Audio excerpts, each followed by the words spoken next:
Board of Education regularly scheduled meeting for this November 14th, 2023. I'd like to call the meeting to order and ask my former alum up there, Joanna Smith, would you like to lead us in the pledge?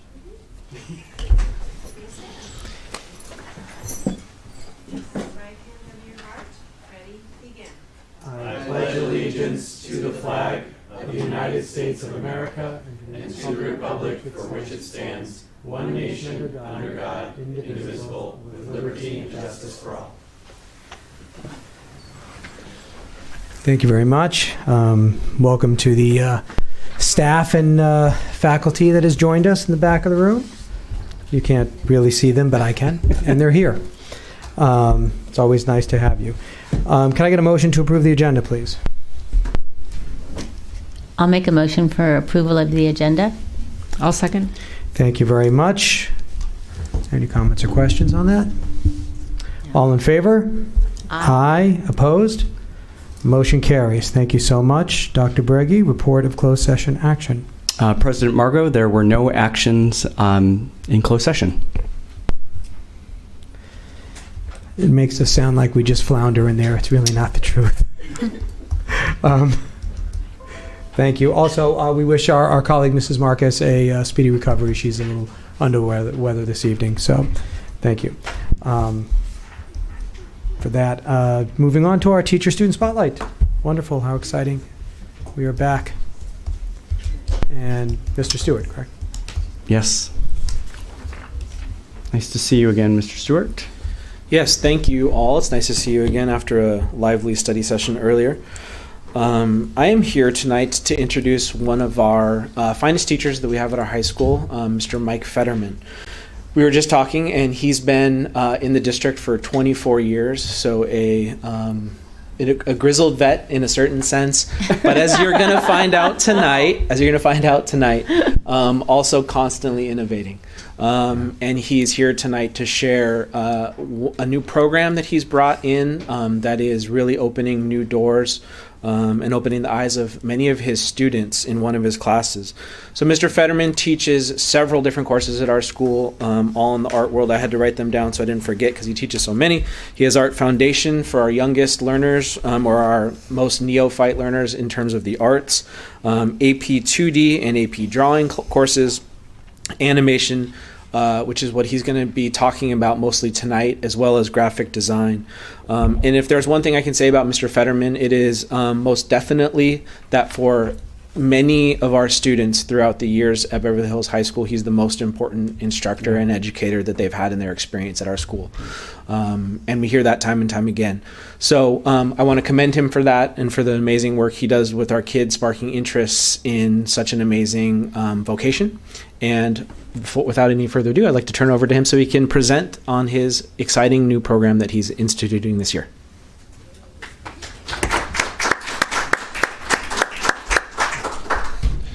Well, thanks for having me. Thanks, Mr. Stewart, for providing me this opportunity to share what's going on. And hello and good evening to you all. It's nice to be here and to share with you. So I may need some help from Josh. I'm going to try to share my screen for this presentation here. So full screen. And let me just flip over to this. Is that... Let's see, what do we got here? So I want to choose the... Let's see, where is it? It came out of the tab here. Sorry. Oh, I guess it pulled out to a new window. Okay. So let's do, I guess we do window. This one. Yeah. Okay. All right. Is that... Yeah, there we go. Okay. All right, so new directions in animation. So this is all about career paths, really, and a conversation and working with a company called Toon Boom for their two pieces of software, Harmony, which is for the slick finished films, and then Storyboard Pro, which is for the storyboard and the story content, plot, timing things out. So the two interfaces are very similar, and they seamlessly work together, which is great for the students to not get confused. So what's underneath that is there we go. In the past, so this has been a class I wrote back in 2006, and so over the years I've been trying to figure out a way to get an advanced level class that's going to be a career path option. And 7 to 8 years ago, I kept trying to get a dialogue going with SMC for this dual enrollment. By the time 2021 rolled around, I was finally able to talk to them and was able to have them suggest Toon Boom Harmony. And I knew about this software. It wasn't cheap. This was a real big commitment. But with the support of Ed Services, thank you, and understanding this vision of what we wanted, we were able to do this. So I wrote an advanced animation class.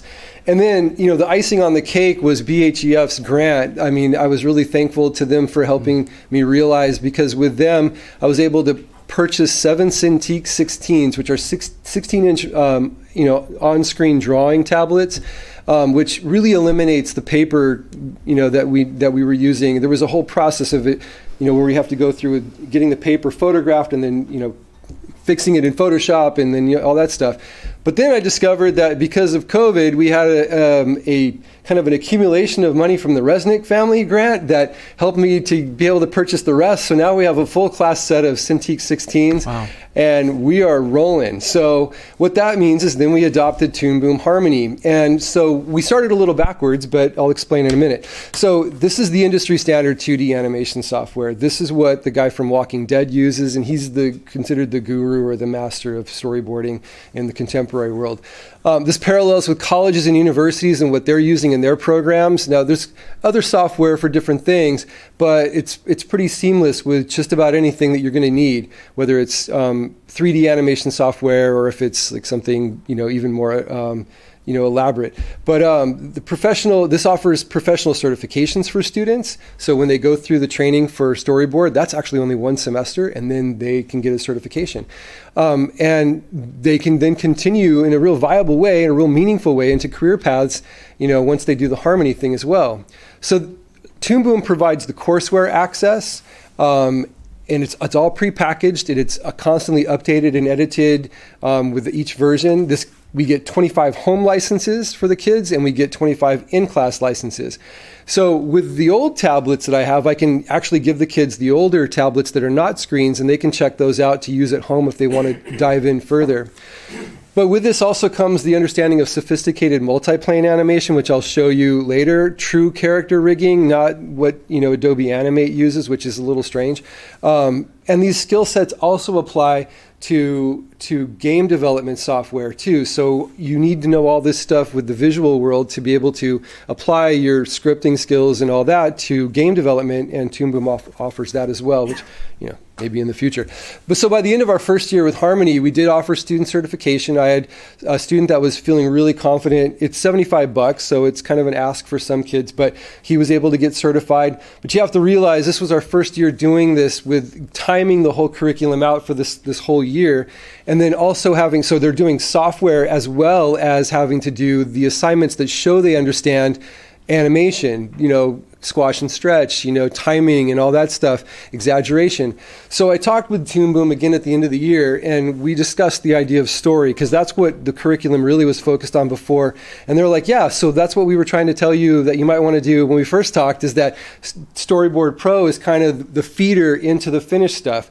So that led to us talking further about how to do that. But the real important thing was that it's a way for kids to be able to pitch intellectual property and originality.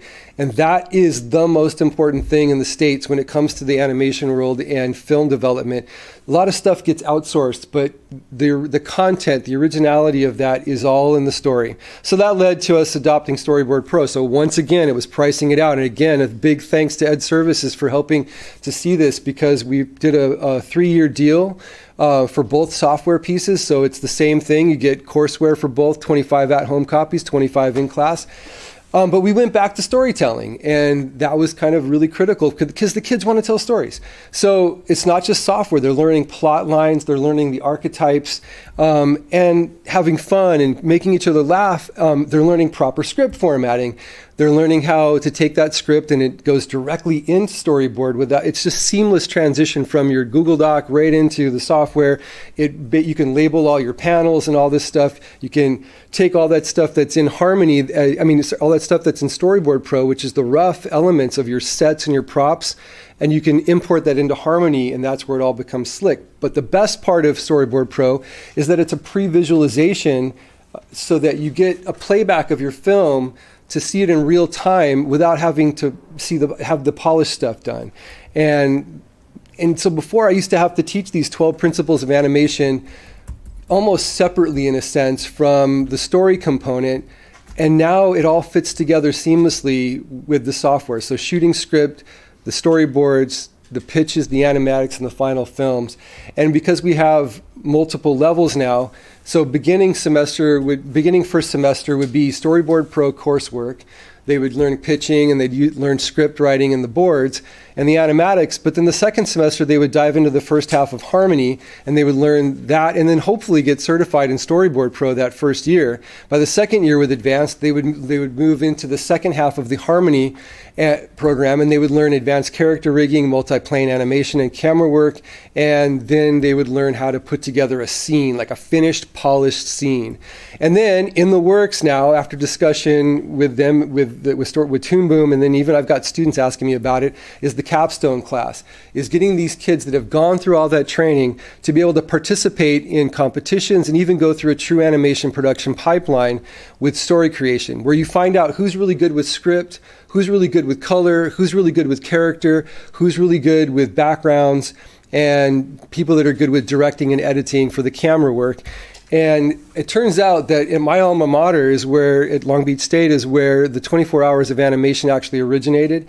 And Toon Boom has a school in Montreal that they've been working with that is the only high school that's ever competed amongst all of these universities and colleges. And they won 7th place, which allowed them to go to Burbank to pitch original content to Nickelodeon. And so because it's my alma mater and I know these guys, like I'm going to be connecting with them. Burbank High School also has this program.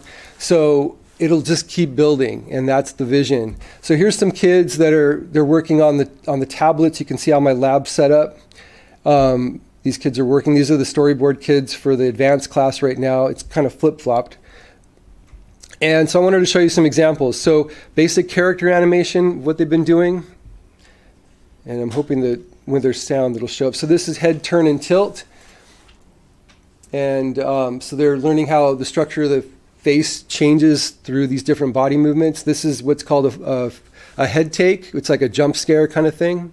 And the jump scare is kind of just a cycle of like 4 drawings. Then there's the physical properties of weight and counterweight, where you have the heavy lift, where an animated character has to lift a heavy object, and it has to look believable. So there's this sort of countermeasure of the back bending and then the toppling. And then you get kids that are clever with, how the box here is going to be lifted, but it imagines something helping them out. This is a full body take right here, where it's the full body jump scare kind of idea. And it's really, like I said, it's only a cycle of about 4 or 5 drawings. The walk cycle, which is all about learning how that the head goes up and down as the character moves into a full standing position. And so this is all done on the tablets. So then this is the multi-plane thing, where you have the different speed of the background. The running. I'll show you some more multi-plane in a moment. So let me go back to this right here. So this is object animation, where you have the timing, a cycle of 8 drawings for a bomb explosion, and then a flag wave. Will my sound need to come on for that? Do I turn mine up? There we go. This isn't going to sit.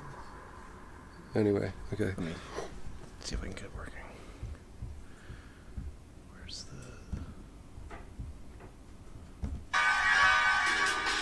Yeah, that's it, right there, yeah. So there's timing on the beat. What you're hearing is the timing on the beat, which is they take a piece of music and they have to take the different textures of a song with the different instruments and imagine what color and what shape those instruments would be, and they'd have to time it out accordingly. Let's see if we can get that going for you guys. There we go, yeah. So here's one. This is timing on the beat when we get the share going.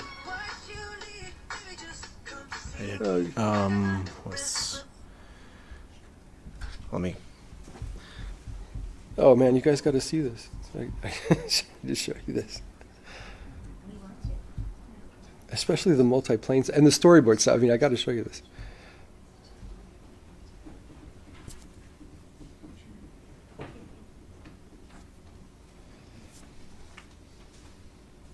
Okay.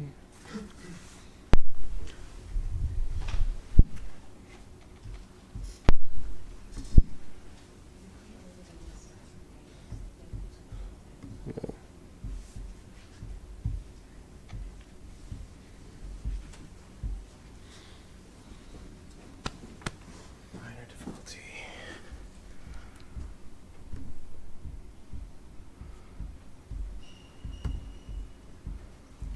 Your screen.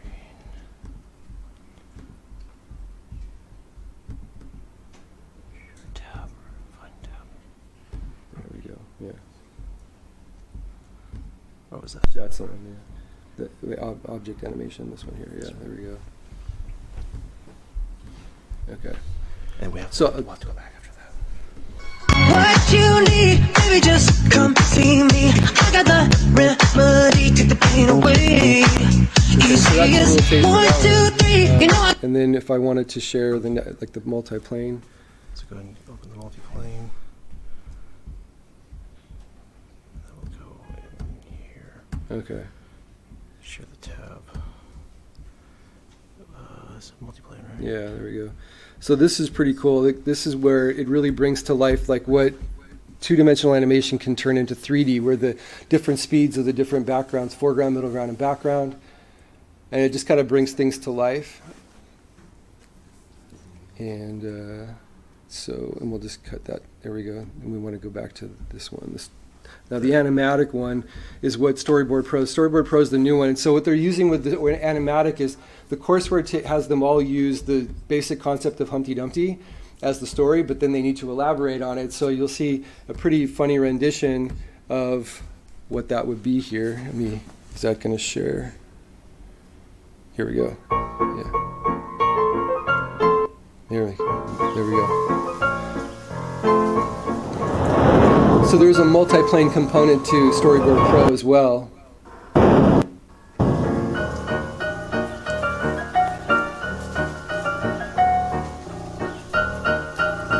So camera movement.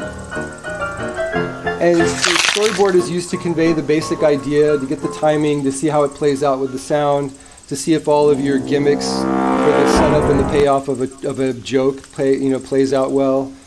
And so you'll see that by contrast, here's another version of how the intro scene might look to another student, where they start up in the sky and he comes down, and then there's a different kind of protagonist kind of thing going on. People fighting, a rock hits him, and they all wanted to fry him though. At the end, they all wanted to make him a fried egg. So,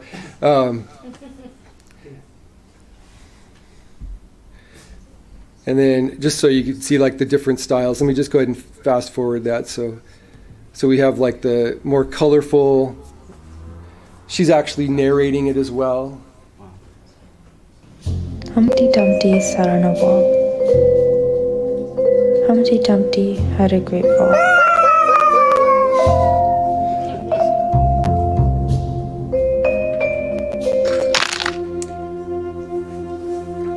And stylistically, we get another. I think there's one more. Yeah. So this is a different student with a different sort of style. But that's what's happening so far, and I'm really excited to have this moving forward. It helps me to shake off the grizzle, as it was. Yeah, we're having a lot of fun. Animators are notoriously funny, but they really don't like public speaking. So I'm sorry I couldn't get them. It was a little quick, though. I couldn't get them convinced to come and say a few words.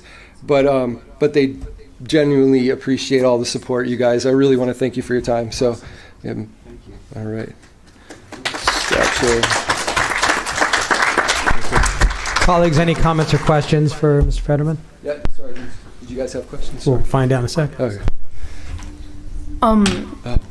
So obviously that was really, really cool to see. I'm so glad that all the support from the district and BHUF has enabled you to help students create with amazing technology like that. And I was just wondering, Mr. Fetterman, what you think is the next step for the program? It's the capstone class, and I would really like to see that kids will watch the first group put together a teamwork film, because that's the way it is in the real world, and be able to hopefully compete so that more students want to do this, and that we just really see the students moving into. I know I've got students over all these years that are in the animation field, but it's just sort of been vague as to like, well, what are their qualifications and where did they go? I don't find out till maybe 10 years later if I happen to run into or they contact me what they've been doing.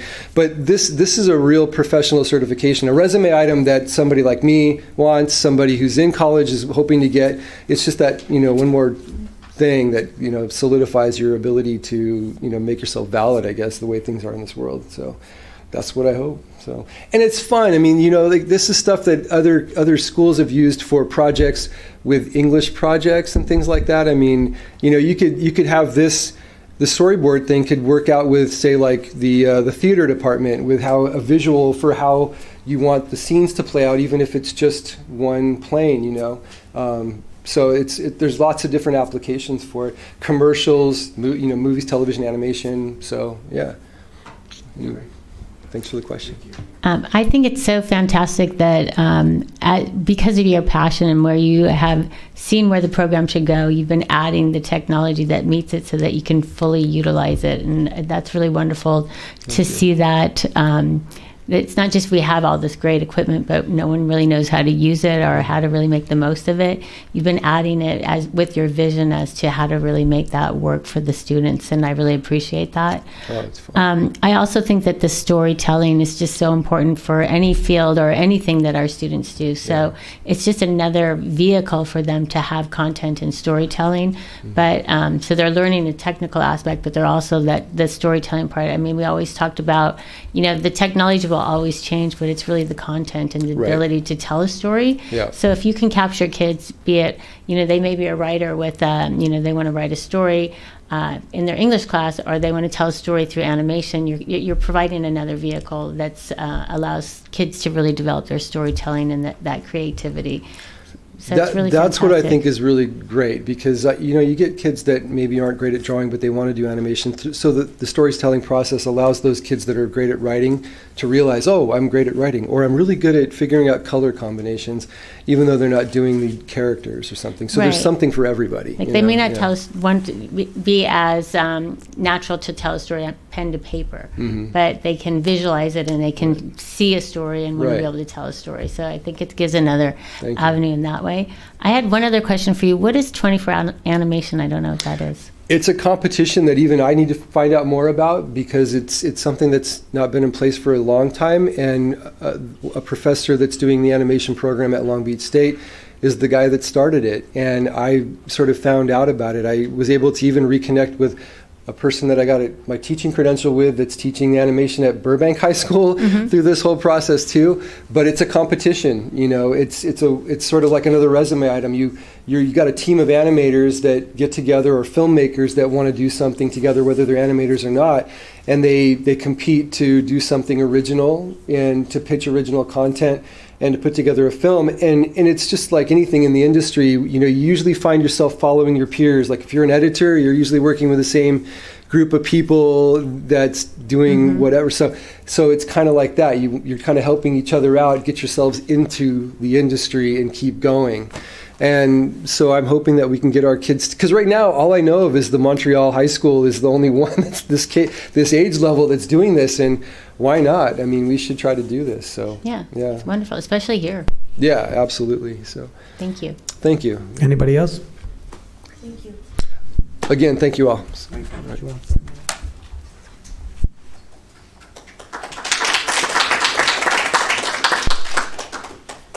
Thank you, Mary. I appreciate that's the kind of the idea of cross-curricular learning and stuff. So I think that's a great tool, because just having to write a story for English class maybe not be exciting, but having to write a story that could be animated, might inspire kids to kind of visualize their stories more and include more of that in their writing. So, okay, moving on to consent. I'll make a motion to approve the consent calendar minus items G and H. I'll second. Thank you very much. All in favor? Aye. Opposed? Motion carries. We'll go to item G. So I'll put the motion on the floor for the approval of agreement with Creative Mathematics. I'll second. Thank you very much. Mr. Seaman, can you address this one, or is there? I can try. Okay. Anybody else? I pulled G.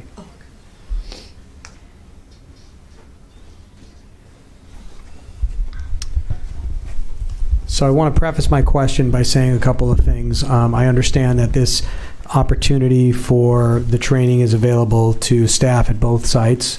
It's not, even though the funds are coming out of the Horseman Title I, it is available for both. But my concern is, and I see this often, is we invest in these developments, these speakers, programs, whatever. And I don't know if we have the results to justify the expenditures at this point. So I'm concerned that we're doing it again.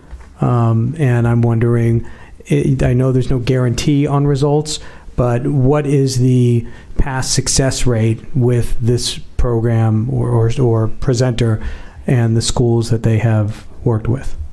So anything that we vet and bring to the Board of Education, I can guarantee that we have either vetted through other school districts that we kind of have those comparative likes.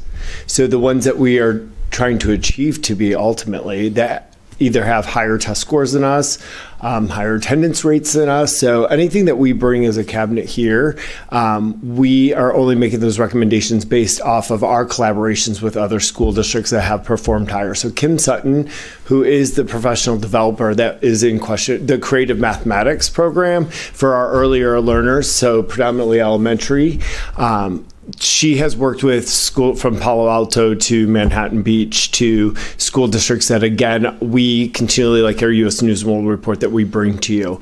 And so that kind of helps answer your question. Outside of that, I wouldn't bring anything that my colleagues haven't used that have either seen an increase in their CAS scores or outperform our CAS scores. When we're trying all of these other interventions, programs, developments to support, in this case, mathematics, we don't really get a clear picture of how one specific program is effective or not, because it gets folded into all the other ones. Correct. So then it becomes this kind of calico of learning that as a trustee, I wonder, where does it start? Where does it stop? How do we know if it's effective? And if we repeat things like this, as opposed to if this were the one program we were going to bring in order to improve results in a particular subject matter and particular grade levels, then we can gauge whether it's more successful. But I know we've implemented other things this year, district-wide, obviously, that may kind of muddy the waters on seeing if this is effective. So to address that, one of the things that I agree with you is that we, pre-COVID, we were actually trying to par back and try to identify what actually will move our student success scores and what is it that our teachers need to be trained in, what do we need to be trained in, what do we need to utilize to support our students at home with.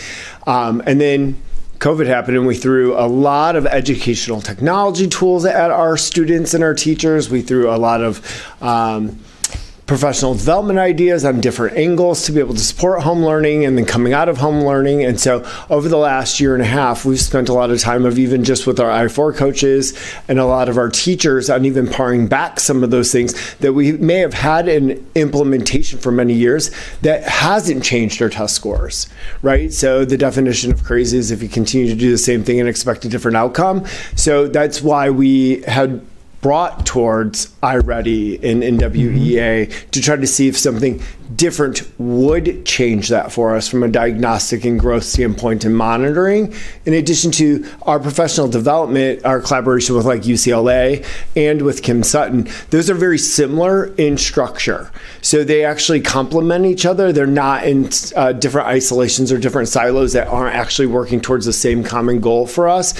So we will be able to see if the things that we're doing through our math leadership team at the elementary level, trying to monitor students' progress more frequently than we were, especially at the older grades compared to our younger grades, if that did have a positive impact, and whether or not these funds that we're spending were beneficial, because we have pared back on some of those other things that were kind of muddying the water. Like we'd have some students logged into Freckle at Horseman, but then some students were using iExcel over here, and some students were using Khan Academy in this program. So we're trying to get everyone onto the same path.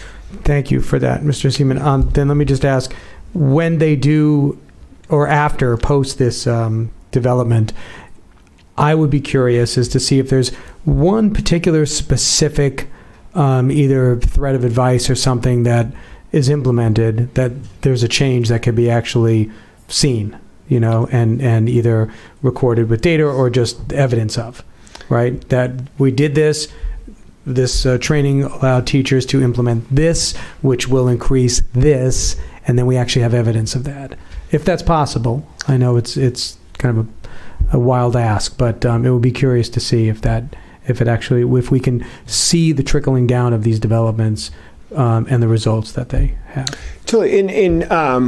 I think it's a good idea. And I think one thing that we can do in lifetime is, I always recommend, if Dr. Berg is okay too, like we can bring some of the board members into some of the classrooms that are the members of like our math leadership team in the predominantly elementary level. That, remember, we did a lot of that work with them last year. And so they're doing instructional rounds, and they're opening up their classroom at each location to show the different ways that they're instructing math through like a cognitive guided instruction lens versus maybe some of our old sit and get delivery styles. And so I think it would be interesting for some of you guys to actually see what that looks like in practice.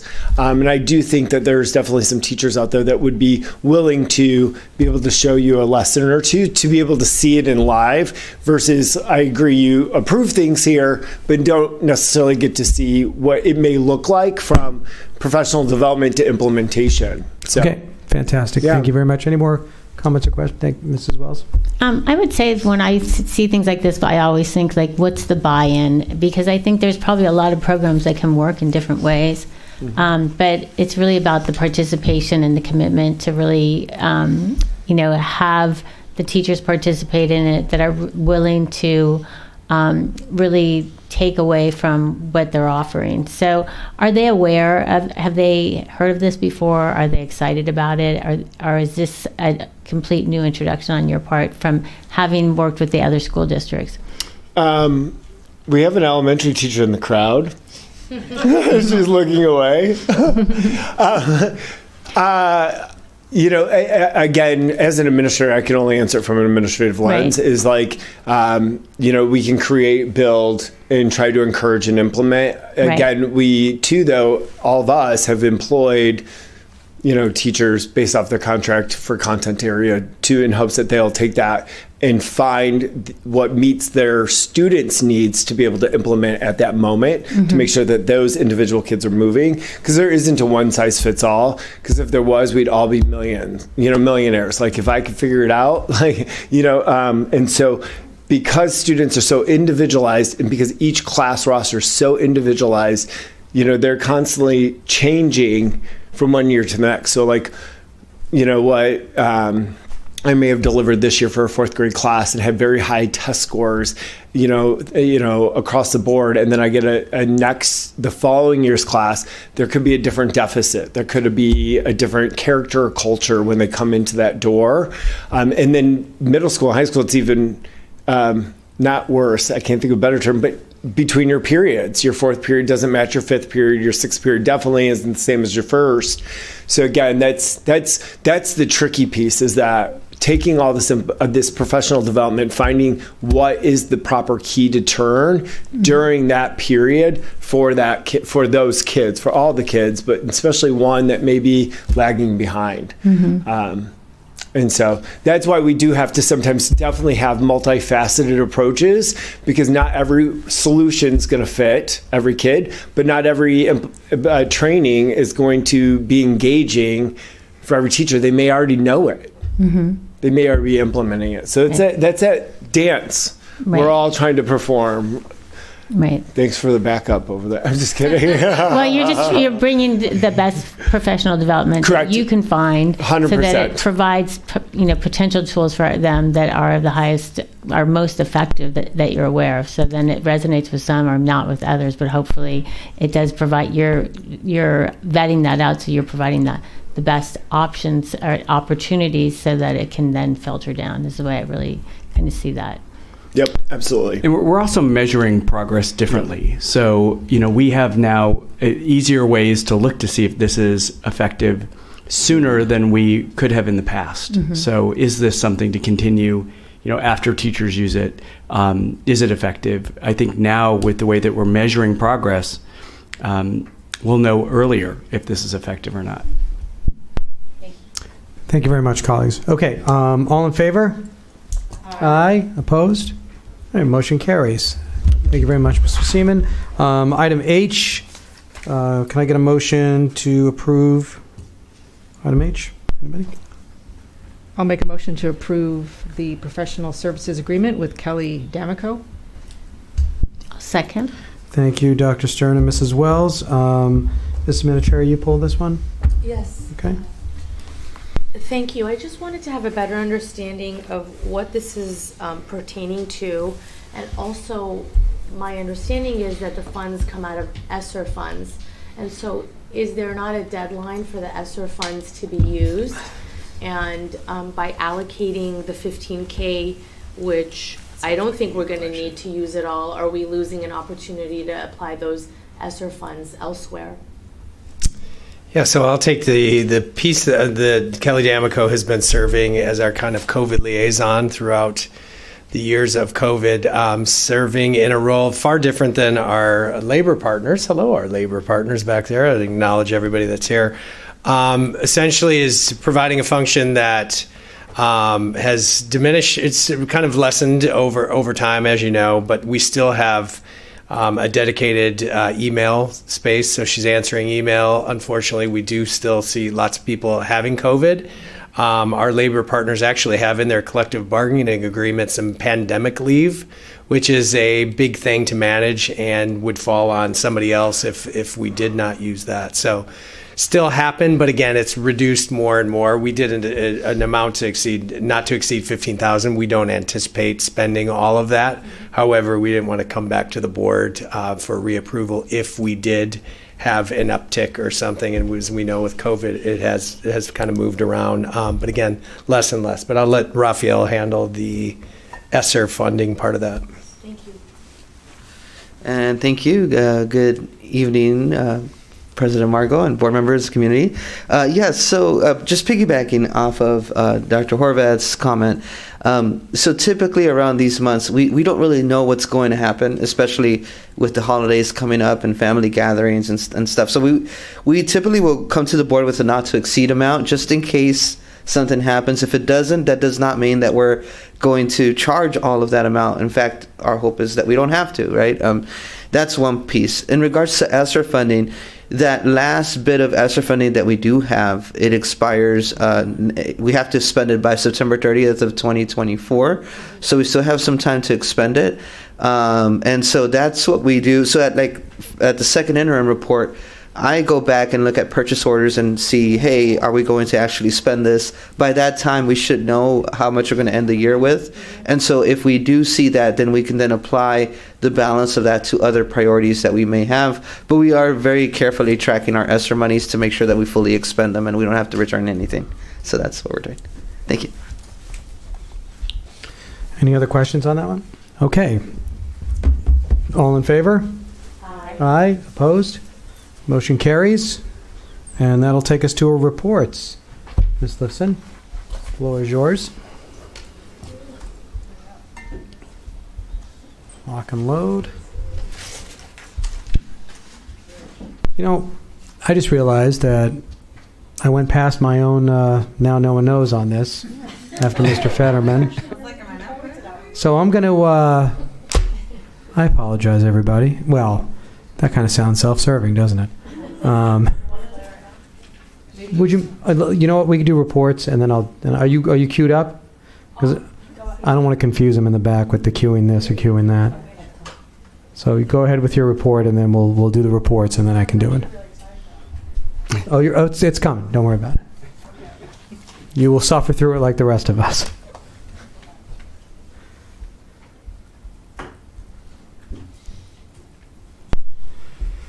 Okay. Hello, everybody. This is going to be covering the past 3 weeks since we took an extra week off.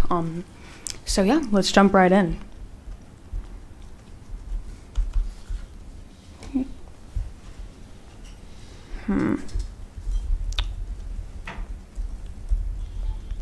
Let me see. Oh, okay. Okay.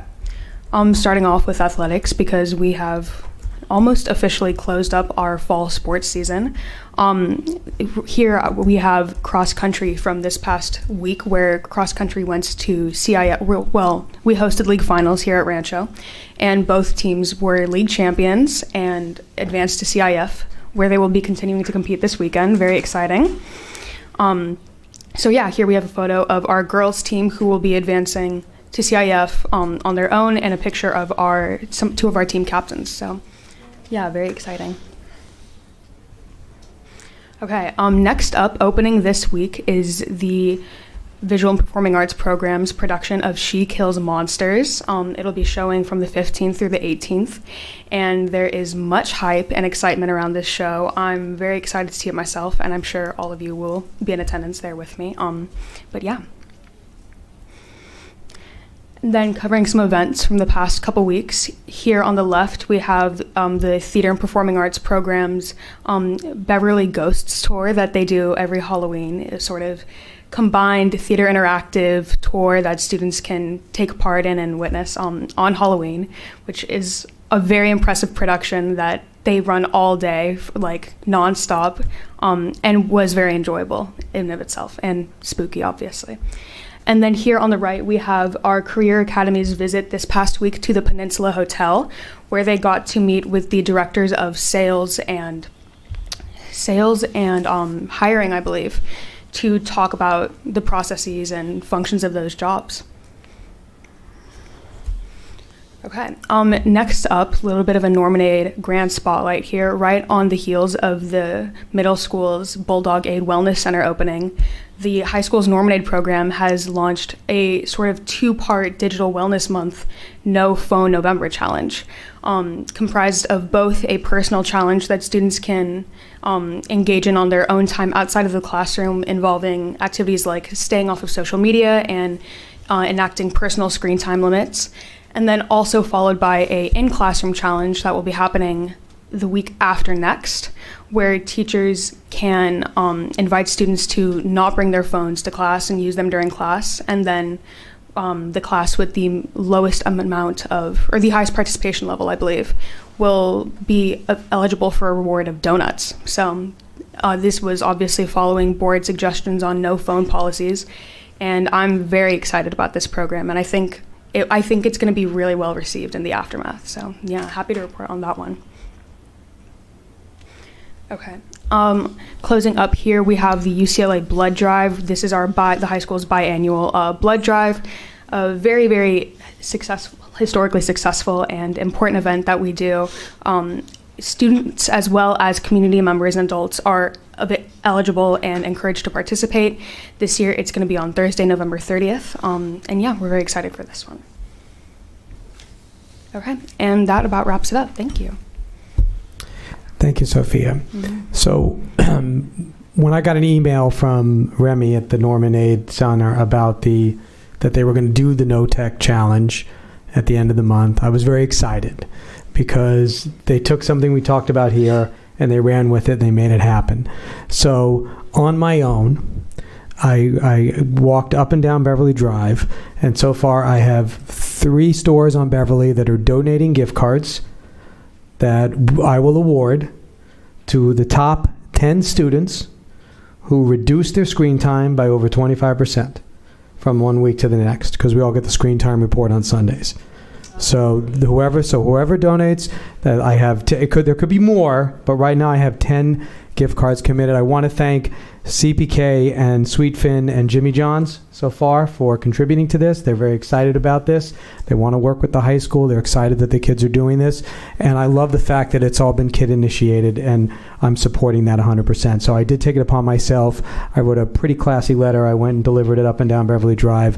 And so far, 3 of the companies. There should be a 4th and maybe a 5th, but I dropped off 11 letters. So I'm really excited to help the kids along and give them an incentive. And I'll work with Norm and Aid and give them the details so they can get it to all the kids so they understand the parameters of it. And I too, I'm not going to give myself a gift, but I think on the board, we should try to do that too, because we know that our phone gives us a Sunday report on screen time, and we can snapshot that. And then, when after this is over, the following board meeting on December 5th, we will award those. We'll hopefully collect all the information on Monday and award those to the students that turn it in. Can we be eligible for the gift cards too? Judy, I'll take you to Sweetfin anyway, but let the kids have the gift cards. Okay. I'd like to acknowledge for that. It really was your idea, this cell phone idea. I think it was great that you brought it up and that it actually got adopted by the kids. So congratulations on that, and then to follow through with the gift cards. So I commend you on that. Thank you, Mary. Okay, very excited about that. Get to the chief over here. What do we got, sir? Well, I'm going to be really brief because I don't want to compete against now no one knows. That's the right attitude. So, yeah, this will be relatively short. And you know that we had just finished our strategic plan work, and that's really been the big basis for our work over the last month or so. I want to start off, a big thank you to Asher Adut, Adelia Shofet, for putting on an incredible vigil at such a difficult time, in our community. This was really an outlet that people really needed, some safe space and some support, and it was really rewarding, the number of people that showed, and it was just heartwarming, and it just felt good, and the amount of work that went involved, and to have board members there, to have city council members there, community members there. This was a very, very big event. Sophia had a part as well, a speaking part at the end with a poem, and it really just came together. And I know Mr. Stewart probably just stepped out, but he was a big part of meeting with the kids, asked me to assist, and it was just a labor of love to be able to help and support our students. And special thank you to Mr. Mead for a great security plan as well. So, Halloween is just a great time. And, our staff at all of our schools have, just really get into this. And it's fun for our students. It's fun for our staff. It's something we've been doing for the last 7-8 years. And it's just fun to be able to show up and be in a costume and just see people having some fun. And so we were able to, as a district office, our theme was Under the Sea. And so we were able to visit our schools, and you can check out the photographs from staff and kids at all of our schools. So this may be something that, you may think that this is maybe an odd thing to highlight, but I really like to consistently talk about the great relationship that we have with the Beverly Hills Police Department. They, a year ago, and if you've been to Walden, then you know that this is a really fun place for our students and our families, but can get a little out of control. And so a year ago, Chief Stainbrook called me during Halloween night at Walden, and he said, "You know what? Next year, you need to be here because we need your help." And so I thought he had forgotten about it, and they put in some measures into place to protect kids and from getting hurt and getting injured with silly string and all the kinds of products that they'd be throwing at each other. And a couple nights before Halloween, I thought he'd forgotten, and Chief Stainbrook did not forget. And so he said, a year ago I called you and, asked you for your help, and you said yes. So I reached out also to Mr. Mead, Mr. Chang, and, pulled them away from their families on, a Halloween night. And we spent that night 4 or 5 hours. And we ran into Mrs. Manicherry, and we just ran into everybody. It was the biggest it was the place to be. And it felt a little weird for us to be there because it's really out of our jurisdiction, and I kind of felt like that we spoiled a little bit of their fun, but they reported everybody on their best behavior. And it just goes to show you, though, they just that's Lieutenant Jeff Newman in the picture too, and we really do have a very special relationship with them, and we actually had a good time. And students and families, it was like the farmers market. It was, people were everywhere, and people were really happy, and it was just a great place to be. So I put that there purposefully because we ask them to help us more than needed sometimes, and and they return that and they ask us. And so, we kind of deliver on that. And just want to share that with you because it's consistent, and sometimes the community doesn't get to see, although a lot of people saw us out there and wondered why we were there. But, we were there, and it was really great to see our students there, and everybody had a good time. And most importantly, everybody was safe. So some news that is in the past now, but it's really worth taking a moment. The LACO has a superintendent's collaborative every year, and there are 80 school districts in LACO. And they have the Cabinet Member of the Year, and Rebecca Starkins won for communications. And so congratulations again to Rebecca for that honor. As you know, this is part of our strategic plan to reach out and to look for nominations and look for ways to get our school district recognized. And I can tell you 7-8 years ago, we didn't get out much as a district, and we've been increasingly doing so, our staff being out at conferences and speaking and presenting. So this is really well-deserved, just so hardworking all the time, 7 days a week, and it was just really proud to be there so that you could receive this award, on this special day. So congratulations again. Sophia talked about this a little bit, but again, this is purposeful and meaningful. Being a school district that has a really comprehensive high school Norman Wellness Center for students, but to now have that aligned for our middle school students is really been part of a long-term vision for reconfiguration. I don't know another school district, and I have colleagues and friends all across the country that can say that they have a middle school that has a full wellness center. And so students in grades 6 through 12 have the opportunity to utilize these services and supports as they go through middle school and high school. And that's just a really special thing. And so this is another thing that we're very proud of. And I'm so proud that the board was all in attendance and the city council was there. And it was just really a spectacular ribbon cutting ceremony. Every detail was of high caliber. Somebody we all know, everyone in this room. Somebody I met shortly, second or third day in the district, Tina Weiner. She was just recognized for winning a civility award. And this is a very high award that the community, the city of Beverly Hills gives out every year. And there are a lot of people that are nominated for this award, but if you know Tina Weiner, and I know that most of you do, she's extremely hardworking and she's really creative and loyal, and just so dedicated to our school district. And so to know that but then to also know that she's being recognized by the greater community and the city is even more rewarding for those of us that know her. And she just never stops, and she keeps on giving. So we were able to attend that evening. I know that Mr. Margot was there. Mrs. Wells was there. Ms. Starkins and I were there. It was just a great opportunity for us to give back and thank her for everything that she's done for us.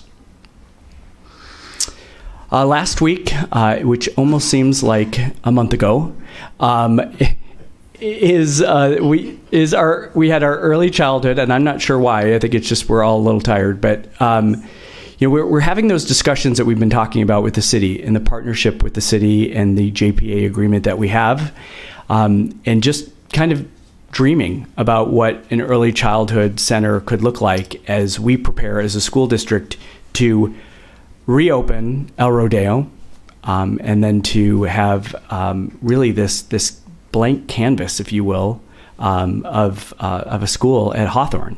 And so we've been doing a lot of talking, a lot of conversation about what's best for kids, what's best for our community, and we've just started those conversations. So we had 6 different options. We had this study session, and we are now down to 2 different options. So we are spending some time over the next week or so to get some of the costs. So we were directed by our school board to ask us to look at the costs for these 2 options. One of those options is to keep Hawthorne as just a preschool center where the city would have the opportunity to rent out space. And then the other option is to look at all the costs surrounding having a TK. I'm sorry, it's the preschool at Hawthorne, but also having our TK classes there. The other option is having the preschool just at Hawthorne, but moving our special education preschool, those 3 sections, to Horseman. And so there's some construction costs involved, there's some staffing involved, there's the types of services that we have to provide. And so we are doing that right now for you so that we can share that information with you. And then the conversation will come into a recommendation, and then we're going to meet with the city, and we're going to talk about what can we do. You've heard us here talk about and speculate what are some things that the community would want. Is there childcare? Is there providing services for babies to through TK? So we're excited to be at a place where we're starting this conversation, and the city, as we know, they're super happy to partner with us. And really the dream here is attracting young families to BHUSD, because we know that the earlier our families come to our district, they meet each other, they become friends, parents become friends, and then they stay TK through 12. And that's really that's the ideal, is really building again up from the ground up, and that's with our youngest learners. I think another reason we're exhausted is that I don't know if this is hour 7 or 8 that we've been meeting, but I want to thank the board for really pushing us to out of our comfort zone. And I've talked about it before, but this communication loop that we have that's talking about instruction, talking about teaching, talking about achievement. I don't know another board out there that is having as many conversations as we are. And I would match that to any school district in California for sure. Here's where we are. We added this kind of Q1 data check-in, and we had some apprehension around it because it's November and we don't have a lot of data. But I'm really glad that the board suggested that we add this piece, because the more you have the conversation, the more familiar the board is with what's happening in all of our classrooms, as evident with Mr. Margot, asking about mathematics instruction. Like this just becomes part of our conversation. And so you have to have systems in place. This is that system. This is this communication loop that we have with you, with the cabinet, with principals, with staff. And I just want to say thank you for pushing us in this direction, because not only is there accountability here, but there's really, what's been missing in this district for a long time are really good, solid systems. And this is what's helping us put those in place. So I know it's been exhausting since 1 o'clock, but thank you for your questions today, the conversation today. And I am looking forward to coming back to you in January with a lot more data in a lot of the areas that we began to talk to you about today. And let's see if your now no one knows is better than that. Listen, you in a manta ray costume, Dr. Breggy, I don't know. I do have that if anybody wants it. Colleagues, any comments or questions?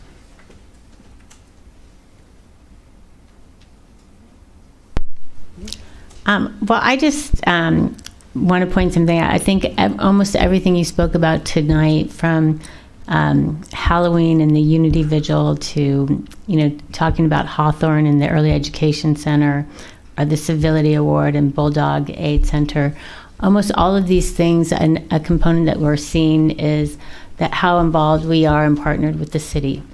And we just didn't have that before. And it really is, we have had, all of this, like the city council members were at the Unity Vigil. When I walked, when I was walking out of the parking to come to the Unity Vigil, and I saw the 2 police cars there, and I saw Erica Maitland, and I thought how fantastic, our security program is, and how great it is that we're so partnered with the city, and how familiar Erica is when you walk up. So not only do you have security, but it's with people that you have a relationship with, and that feels really fantastic. And I think it just shows how much stronger we are when we're unified within the city, and those relationships. Certainly when we talk about Early Education Center at Hawthorne and how that's going to look as well. And so I think I just want to point that out, because it didn't just happen. You really cultivated your relationship with the police and Mark as well. And it's just in such a short amount of time, it's really just really developed in so many ways in all the different areas, all the way to the Civility Award. Because I don't think, Laura Margot's on that commission. Pam Krassauer is on that commission. Our school community is as involved within the city as well, and so that unity also, crosses over with all those fantastic relationships, and we, at the end, everybody wins. Yeah. So I think that's important to note, because it didn't just happen. And as well, the strategic plan, I just want to thank everybody for today, because it's like you said, we can set a vision and we can set goals, and we can work really hard to develop a plan, but it's really working that plan and holding each other accountable and really making that transparent, and then to really let that plan evolve. And every time we have these meetings, and as we've continued it, I'm so happy that it's really taken hold, and that we're in this next year, and that we're continuing with the check-ins, because today was the best meeting that we've had so far with the strategic plan. So I encourage everybody to please go and watch it, because you really will see that this is working, and it's giving us a vision and a focus to where we really want to be. And we're seeing it happen. We're seeing it happen by all the things you just presented on before that, and all of those things are part of it. Rebecca, congratulations on your award. It's so well deserved, and it may have been well deserved the year before, but as we focus on really highlighting as well the things we do so well, and making ourselves more visible, this allows everybody's hard work also to be acknowledged. And I think that everybody in this district deserves these awards, because everyone's working so very hard. So I'm certain there's going to be more of this coming. So congratulations to all of you, and thank you. Thank you. Anybody else?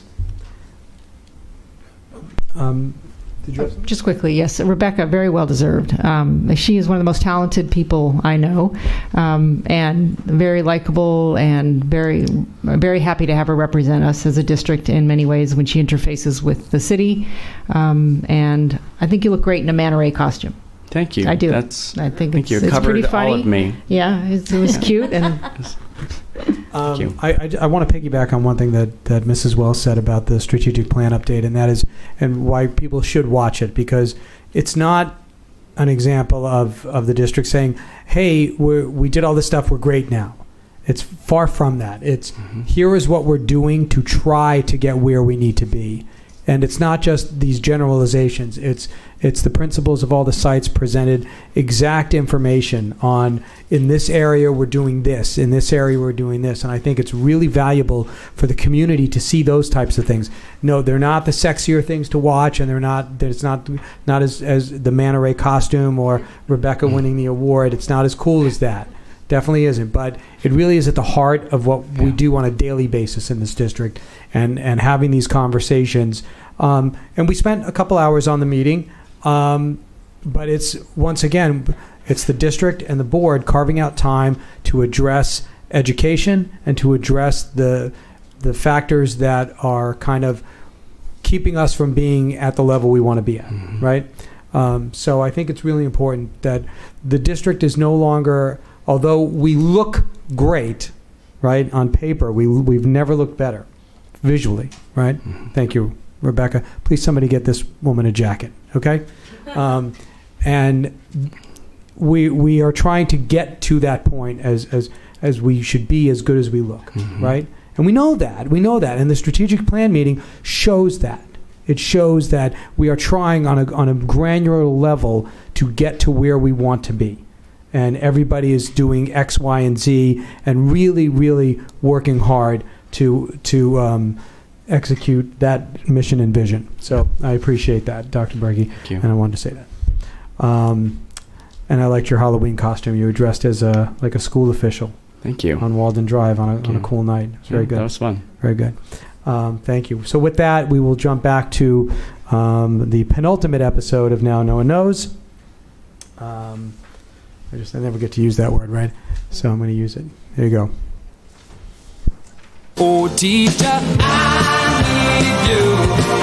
Hi, welcome to Now No One Knows. I'm here with Nicole Green at Hawthorne Elementary School in this cornucopia of education third grade classroom. How long have you been teaching in Beverly Hills Unified? This is my 11th year. Did you get the little reward at 10? I did. Can you tell us something about yourself that nobody really knows? I love my job. I love teaching. I love to cook, and I like to travel a lot. What do you like to cook? Thai food. Okay, there you go. Do you like Thai food? I do. Let's dive into it. Okay, so one thing we do every day in the third grade is we start with building community. And in building community, we start with a morning meeting. So they come on up and they lead it with a fun fact.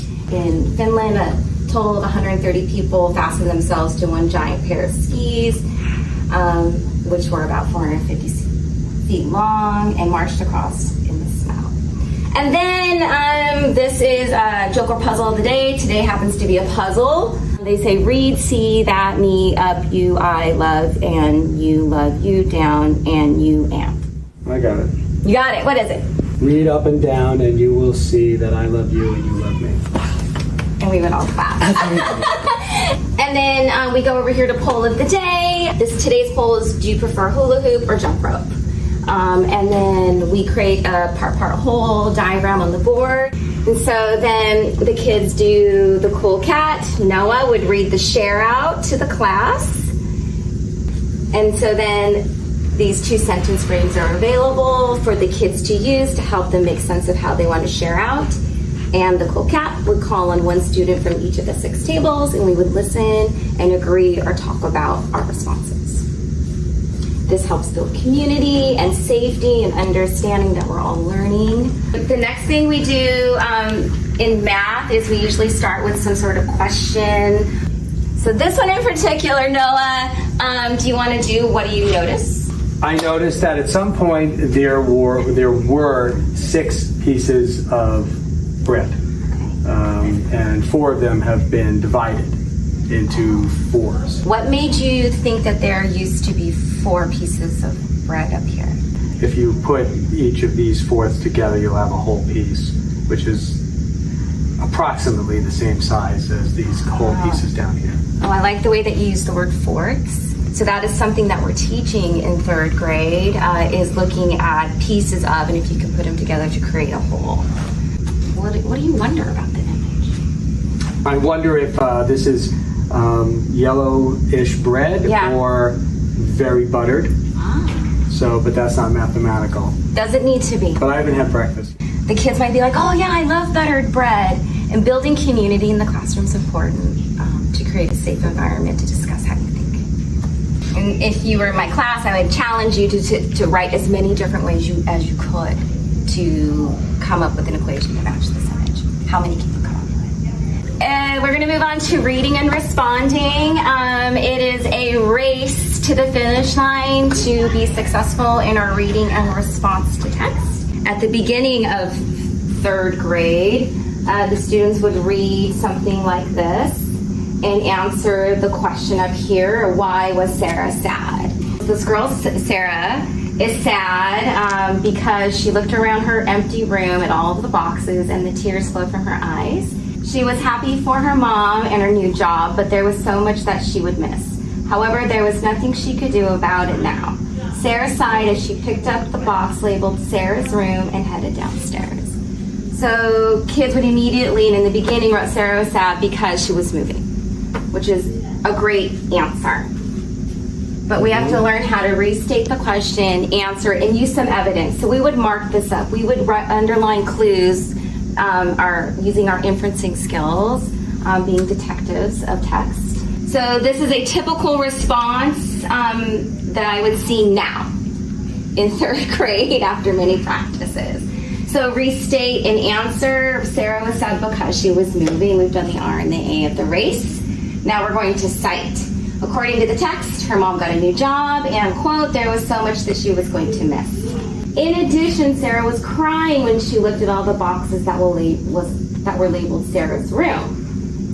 And when we infer, we use evidence and background knowledge. So now I'm going to apply some background knowledge to support this, to say, I know that when people move, they write on the boxes so it's easier to unpack.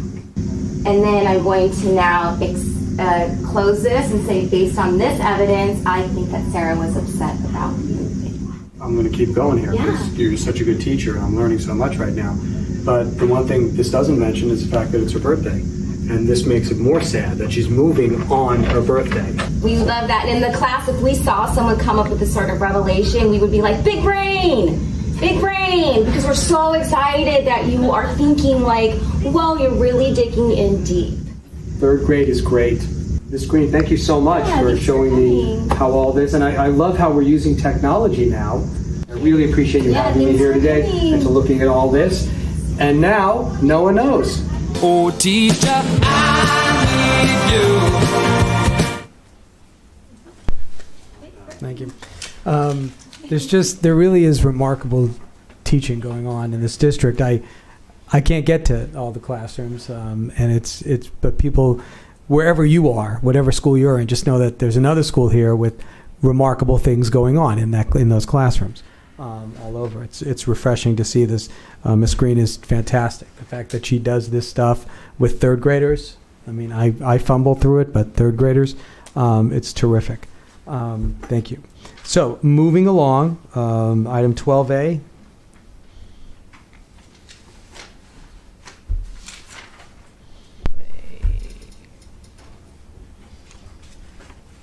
I'll make a motion for rejection of claim 9811300. I'll second. Thank you very much, Mrs. Wells and Dr. Stern. All in favor? Aye. Aye. Opposed? Motion carries. 12B. I'll make a motion for the rejection of claim number 630360. I'll second. Thank you, Dr. Stern and Mrs. Wells. All in favor? Aye. Aye. Aye. Aye. Thank you. Motion carries. Moving on to 13A, Planning and Facilities. I'll make a motion for the approval of contract with Lighton Counseling Incorporated for testing and inspection services for the Beverly Hills High School Upper Athletic Fields project. I'll second. Any questions on this one? No? Terrific. All in favor? Aye. Aye. Opposed? Okay, motion carries. I have 13 a question on that. on 13A? B. Okay, let me get a motion on the floor. You can ask a question. I'll make a motion for the architectural services for district office relocation. I'll second. Thank you, Dr. Stern and Mrs. Wells. Mrs. Manicherry, question? Yes, I just wanted to understand what's our next step in terms of, providing the firm some instruction or parameters, because otherwise, the possibilities could be limitless in terms of needs, budget, how much of the space. Well, that is a good question. Obviously, this is the first step to get the firm on board and get them set up so that they can basically take a look around at the campus. That would be the first step. And then we'll be calling a meeting with anyone interested in opining on what we can do there. And that would be the first step. They would investigate the site, get some ideas together, and then we'd put together a meeting with the board, cabinet, and Dr. Brady. So we can then expect maybe early next year a study session on this matter? Correct. Yeah. Yeah. And, it's just important that we really, there's a lot of things that can happen, and we just really have to be able to look at the whole picture. Yeah. And that's what we were trying to do with the architect. Just have the person look at what's the possibility of the site, what can or can't it be, and that's going to help us because there's a lot of other things that have to happen. So definitely we'll work on that study session. Thank you. I mean, there's no rush as far as I'm concerned, just to know that it's on the horizon, when the time is right.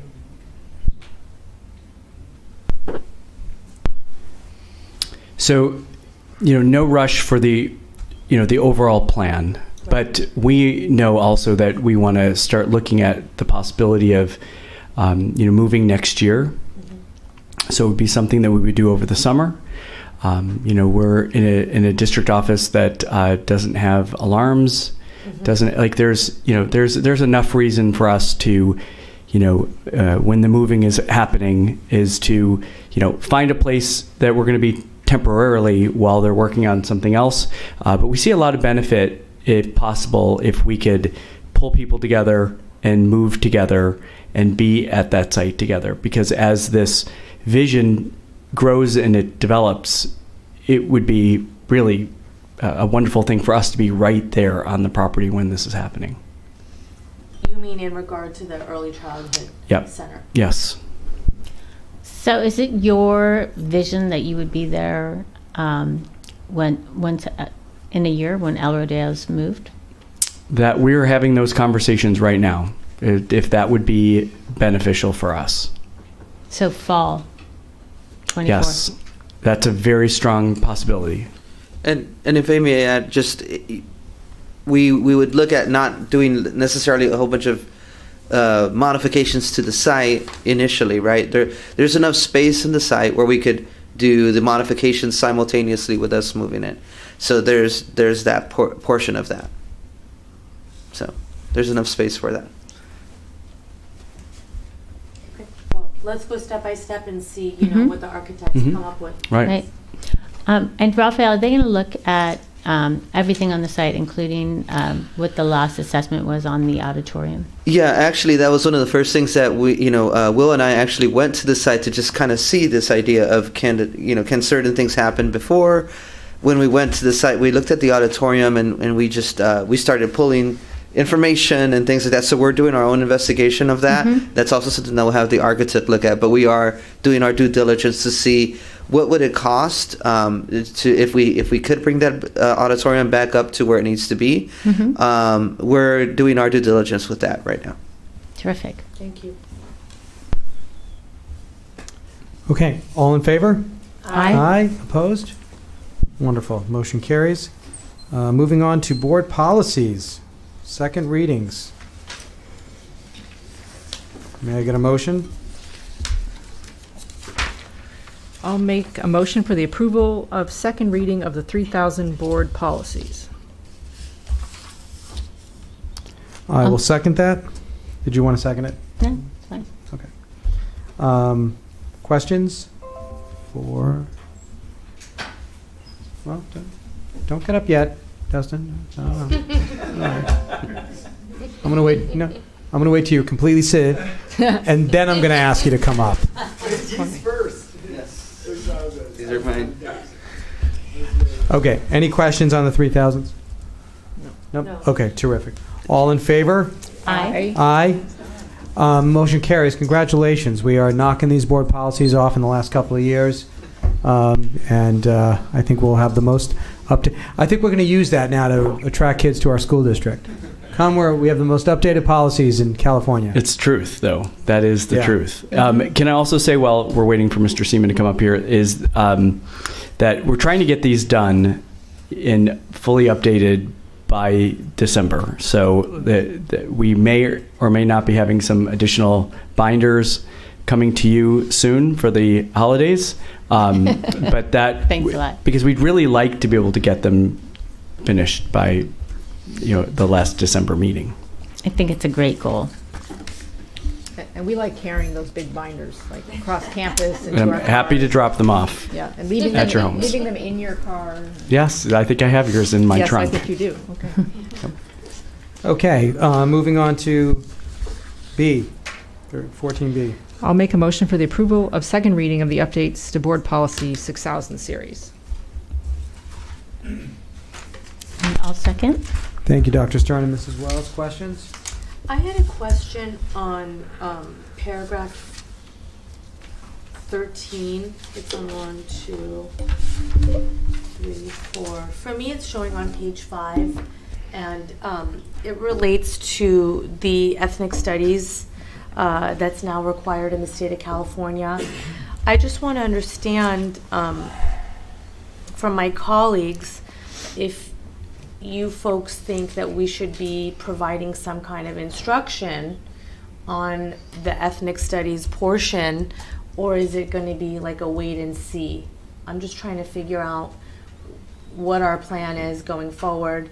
My understanding is that the ethnic studies curriculum has to be implemented for the freshman class starting 2025, so that by 2029, when they graduate, they have the opportunity to take the class because it is going to be a UC requirement. And so I also understand that the model curriculum provides for the opportunity for being, responsive to the community. So is this something that we want, to take on? Is it something that we want to, discuss? Do we want to put limitations on it? Do we want to establish a committee? What's our path forward on it, and what role is the board going to take in setting policy for this? Because I think it's going to be something that will be very important to the families, and I hope that by being involved in it, we can make it something that's more unifying rather than polarizing, even though I know polarizing is so easy to do, but I don't think it has to be that way, at least not at BHUSD. Can I? Was that a comment or a question? Well, it's Yeah. Can I give you an update to where we're at? I think, yeah, because we had discussed it not this year during the strategic planning, but the year prior.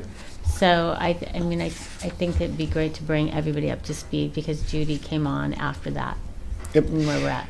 So ultimately, it's a framework that was adopted by the state of California for us to be able to utilize to create or implement in whichever fashion that we as an LEA sees fit would meet the needs of our local community.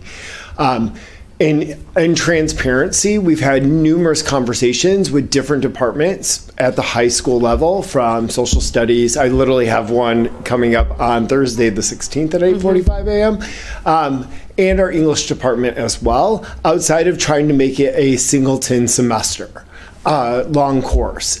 So we have about 4 different school districts around us that have already implemented the ethnic studies requirement for their students.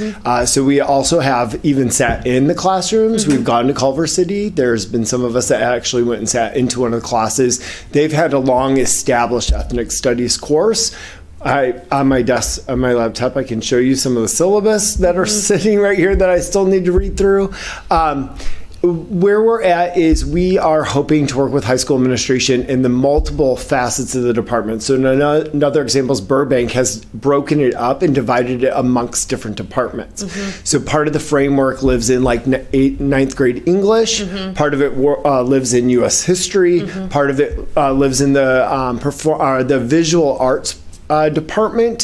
So they've broken it up into different facets. So they didn't add another graduation requirement to the students' transcripts. So then going from, for us, 235 to 240. So those are the things that we're still trying to look for exemplars and trying to balance that out prior to being able to bring some ideas to the board to solidify there and then start to hone in from there.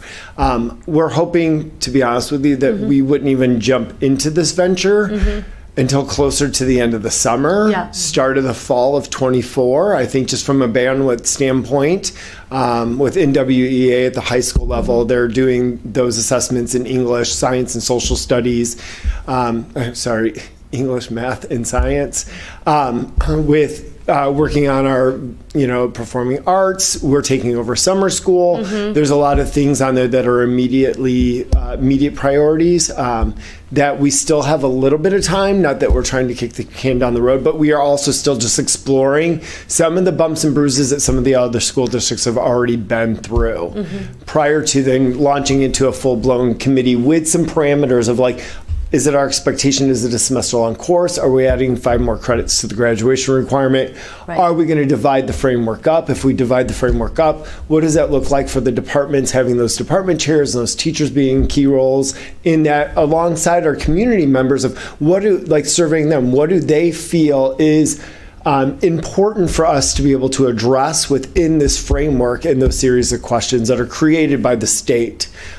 Sorry, long-winded. No, sure, thank you. So in other words, the state of California and the UCs will accept it broken up. So is there a minimum of hours requirement? How do we still fulfill that requirement without making our students take a course and squeezing that in addition to everything else? Through our educational audit every year, I would have to be able to demonstrate, whether through utilization of syllabus or student work, that we're meeting the essential questions that they're asking us of the framework. So like, how do we know that a student can define the word culture? So whether we are packing that into, say again, U.S. history, we would utilize our U.S. history teachers in some sort of unit.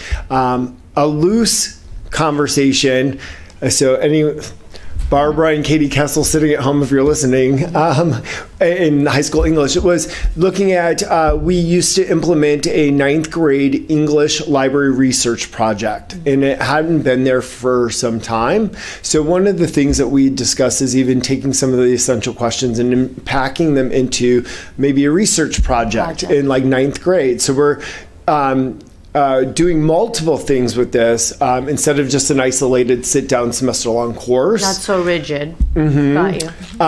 And we are still gaining other skills along with the importance of the ethnic studies framework, but being able to get it throughout high school instead of just here's how long are 18 weeks of ethnic studies and we're not going to talk about it again. Yeah. Okay. Understood. So then, are we feeling like at present ethnic studies just says commencing in the 2025-2026 school year, the district shall offer a 1-semester course in ethnic studies.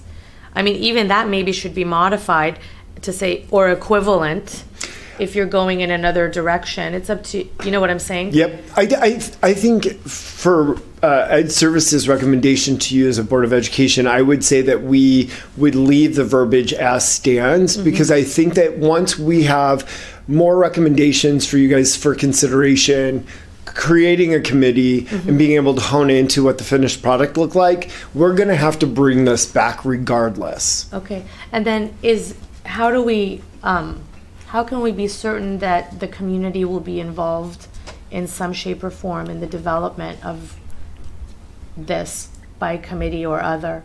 Is that something can we provide an instruction that, hey, we want for this to come back to us, so at least the board is part of the discussion and then we can go from there?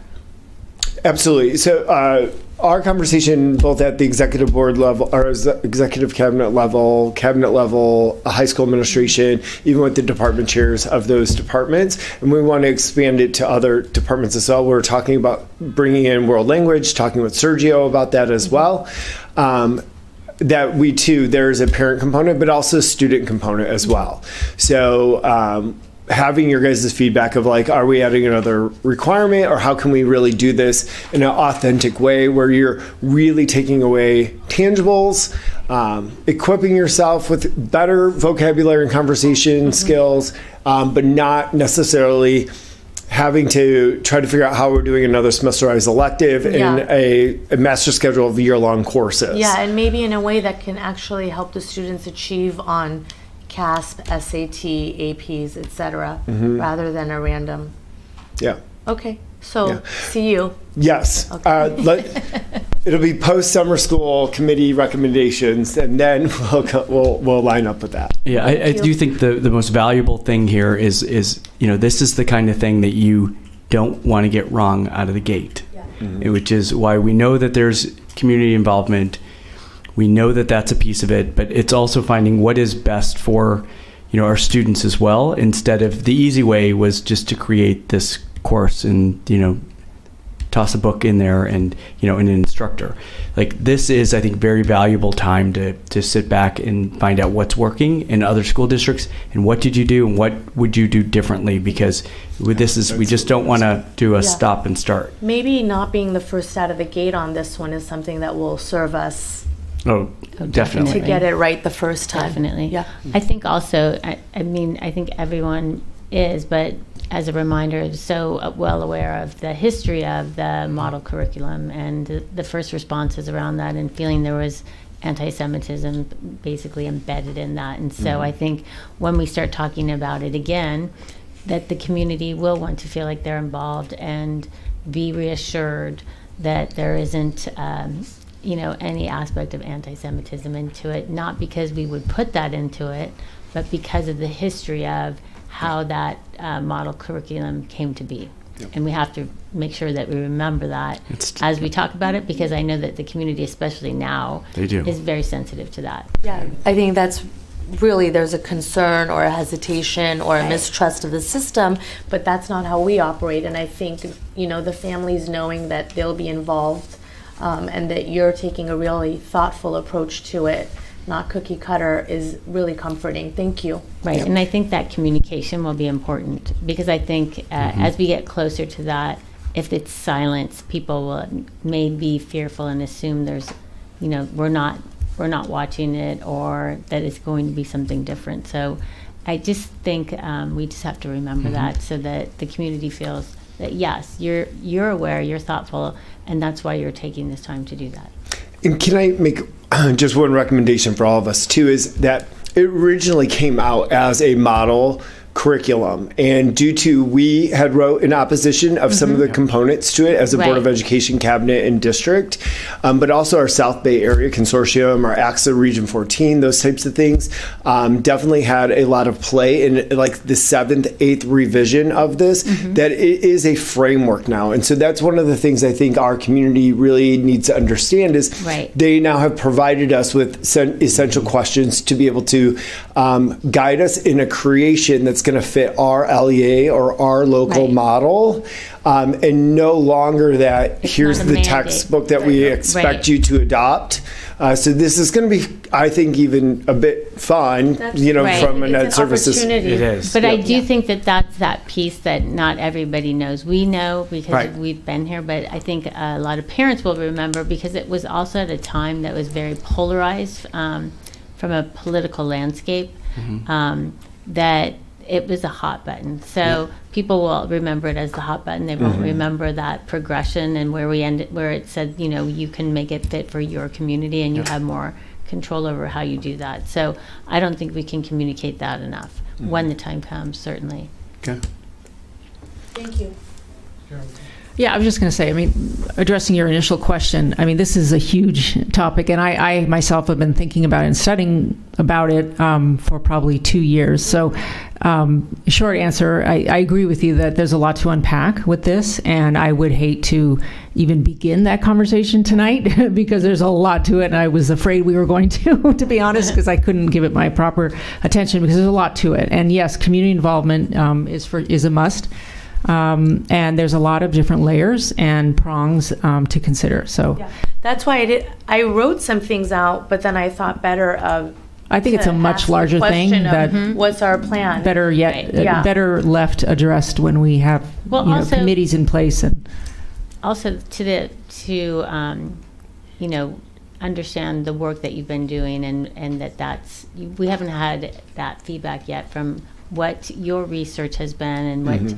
Your conversations have been. You're really laying that groundwork right now. So I think we need to know what you've learned and where your recommendations are going to come from once you've talked to everybody and as you continue to speak to other schools and see what's happening and how it's working for them. Yeah. Thank you in advance. Thank you. Thank you. Thank you. So my only comment is in paragraph 3A. In paragraph 3A. Sorry, I forgot what we're doing. I was over here in ethnic studies. Yes. I'm like, back to that's what policy. they pay me the big bucks for. Paragraph 3A, there's a thing highlighted in green that says, toward the end of that paragraph, religious and socioeconomic status. And I just want to be clear in a social studies class, when we say religious, what are we talking about? Because I want to make sure that we're maintaining separation of church and state in our schools. We are. It's the elimination. It's almost the opposite of the elimination of like the separation of church and state. That we aren't addressing just a specific religion. It's not about one. It's like it's all inclusive. I just don't want this to open doors in the future that say, oh well, it's adopted in the board policy, so we can do this. I just want to make sure that everybody knows that it's clear that it's a specific reference to. Curriculum. Yes, and that curriculum is adopted by the state. Like we can't go rogue. It has to be an adopted list. Yep. And then in thinking, just to tag on to the ethnic studies conversation, this past weekend I saw a production of Arthur Miller's Review from the Bridge, which dealt with Italian Americans in New York and immigration issues with Italian Americans in New York at that time. Would that be something that you feel could be part? I'm just as an example. Correct. That we would put in an English class would then start filling up the ethnic studies requirement.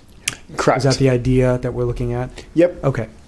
All right. I mean, and just to belabor it a little, like we were throwing around the idea of like being able to pre-approve a selection of different individual readings, books for them from authors all over the world, for them to be able to take those. They select what they want, whether it's something from their homeland or something ancestral, and they can be able to do a research project around that, around the culture, their current economy, those types of things, and then be able to share that out. So students are learning from all different backgrounds within that same kind of protected zone. But also learning research skills, those types of things. That's what we're trying to unpack. We've seen that at like Sentinel Valley High School. Is doing that. Sorry, Ben's in the back. He came from there. But we've also seen it embedded in like performing arts. Like so Tustin Unified has embedded it into performing arts with world language. So like you said, we're going to bring to you guys a lot of different concepts that we have also the capacity to be able to do being a smaller high school. Right. But I assume for us it's going to have to be embedded within the core. If we embed it in our other classes, it's the core classes, because obviously extracurricular, they're not required. Correct. So, we have to be able to demonstrate to them that they've all had access to and taken advantage of. Okay. Thank you very much. One last question. Can you forward to us whatever are the requirements that have to be met, just so that we know, what are the boxes that need to be checked? Absolutely. Thank you. Yeah. As far as ethnic studies? Yeah, okay. as far as the state and the UCs. Yeah, that'd be under the. Yep. Thank you. It's also probably on the CD website, right? Yeah, but I have a FAQ that's pretty easy. Okay, great. Thank you. Okay, all in favor? Aye. Opposed? All right. Thank you. 6,000s are updated. Communication from board members. Ms. Lifson, anything else tonight? Now Judy knows. Mrs. Wells, anything? Mrs. Minicherry? Just that it's been a really exhausting and emotional couple of weeks. Yes. I don't think I'm the only one. I can't believe that it's been a month and a week since what happened on October 7th in Israel, and I know that it's touched so many of us in so many different ways. I really want to commend, different folks within the BHUSD and City of Beverly Hills community for, their part and just, providing space for compassion and expression of concerns. I went last evening, the city invited us to meet some of the family members of hostages, and Noah was there also. It was very, very emotional, and it was very hard to sit through that, but I'm so glad that I did, and it just makes me so grateful for how lucky we are to live where we live and be surrounded by one another. And it really does, brighten my sense of duty to make my family happier, my home a better place, and my community as well. And that's about it on that one. I also attended the Wellness Committee, which it was my first time. And thank you to Mrs. Wells for allowing me to take your spot. It's been really interesting to see what the progress has been the last year or two in terms of food services. And I think that we're really heading in the right direction. And I would love to go again, if that's okay with you, just because it's something that's so important to the families. And as a mom of 3 kids, I think I'm having the firsthand experience of what are they eating, or I can share with you. But I just, Raphael, Dr. Breggy, everybody who's helping that committee, I thank you, because it's something the parents are really, it affects so many families. Mm-hmm. So I'm looking forward to joining again. Thank you. Good. Thank you very much. Dr. Stern? No comments. I do would like to reiterate what you've said, that it's been a tough 10 days, or no, actually it's been a month since that massacre. So thank you.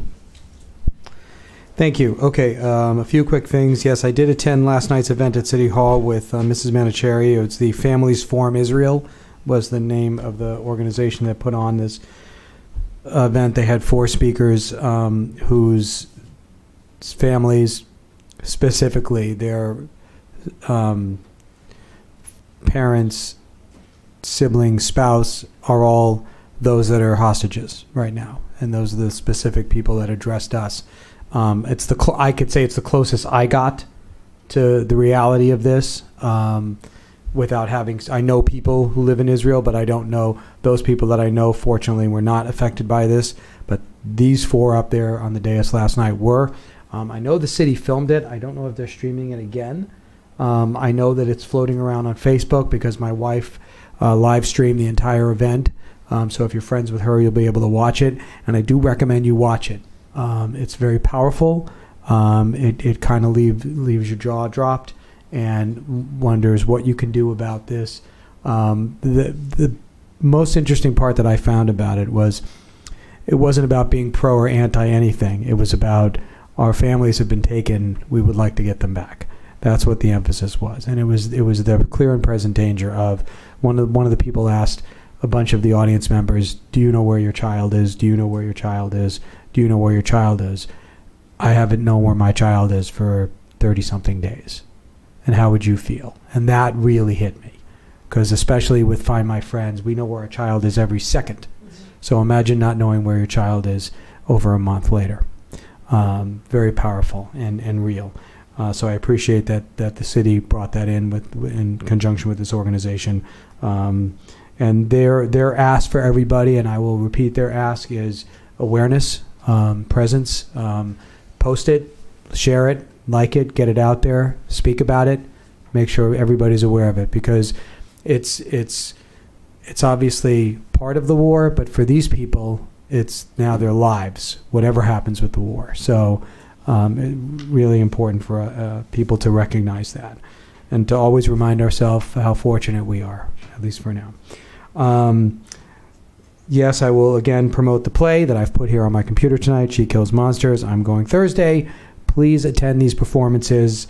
I really do recommend we support all of our students at all of our schools and all of these endeavors, so the community gets out there. I want to thank KBEV. Thank you, KBEV, tonight. I also, the secondary science fair. Nobody mentioned it tonight. I'm going to mention it. I think the deadline is tomorrow for science projects, and the science fair is on the 6th of December, but there's no other board meetings between now and then, so I do want to put that out there. Secondary science fair, if you have a project, it's due tomorrow. Also, upcoming meetings. We don't meet a second time because of Thanksgiving in November. We have a meeting on December 5th, regular meeting. Our organizational meeting is on December 19th. Thank you for clearing that up tonight, colleagues, in the consent calendar. So with that, thank you all for coming. Thank you, faculty and staff and union leaders that are all here tonight. I appreciate you showing up and being part of this. So with the meeting is adjourned. Have a good night.